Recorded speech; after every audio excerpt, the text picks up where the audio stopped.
Une commission d'enquête au Sénat sur la souveraineté sanitaire? C'est ce que demande Franck Dersin, sénateur centriste du Nord en écho à la possible vente de la fabrication du médicament Doliprane à un fonds d'investissement américain.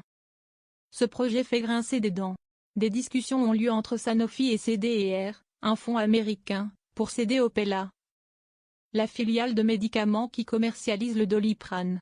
Si Antoine Armand, le ministre de l'économie, promet que le Doliprane continuera à être produit en France, les sénateurs y voient une menace pour la souveraineté industrielle. J'ai besoin de comprendre un certain nombre de choses. Sur ce sujet, j'ai besoin de comprendre un certain nombre de choses, indique Franck Dersin.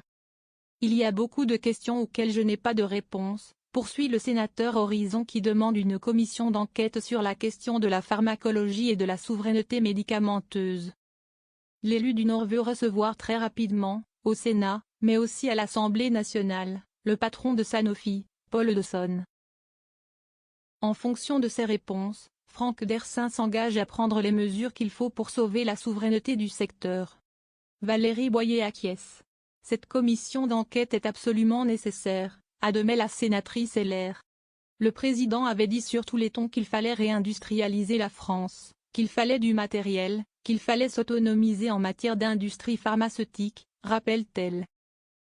Or, aujourd'hui, on le sait tous, pendant longtemps il n'y a pas eu de Doliprane pour les bébés, on manque d'antibiotiques. Quelles sont les actions qui ont été entreprises pour que la France redevienne ce qu'elle était? C'est-à-dire un fleuron industriel en matière de pharmacie? Questionne l'élu des Bouches-du-Rhône. La sénatrice se désole que 80% des principes actifs des médicaments français viennent de Chine. On ne s'occupe plus que de la dernière étape, pense la conseillère municipale de Marseille. Les deux sénateurs veulent aussi tirer les enseignements du Covid. On sait que pendant cette période, le manque de souveraineté était quelque chose qui a fait peur aux Français. Il ne faut pas commettre les mêmes erreurs, souligne Franck Dersin, sénateur centriste. Souvenez-vous, pendant la pandémie, le personnel soignant n'avait pas de blouse. Et on a aussi confiné parce qu'on n'avait ni matériel ni médicaments, déplore Valérie Boyer.